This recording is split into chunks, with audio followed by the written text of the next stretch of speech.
দর্শক চলে আসলাম এই মাত্র পাওয়া আগামীকাল খুবই গুরুত্বপূর্ণ ঘূর্ণিঝড়, ঝড় বৃষ্টি, শিলাবৃষ্টি, কালবৈশাখী ঝড় এবং আবহাওয়ার খবর নিয়ে।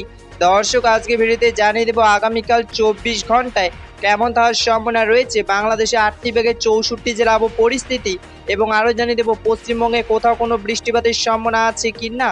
দর্শক আপনি যদি আমাদের চ্যানেলে নতুন দর্শক হয়ে থাকেন তাহলে চ্যানেলটিকে সাবস্ক্রাইব করে পাশে থাকা বেল আইকনটি অন করে দিন।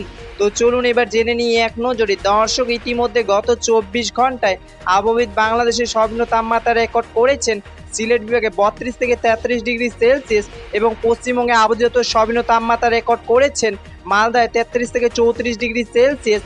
দর্শক এবার সরাসরি চলে আসলাম মেঘ বৃষ্টির স্যাটেলাইট পূর্বচিত্রে, এবং এই মুহূর্তে দেখতে পাচ্ছি আজ এবং আগামীকাল 24 ঘন্টায় বাংলাদেশে 8টি বিভাগের 64 জেলা আকাশ মেঘলা থাকার সম্ভাবনা রয়েছে।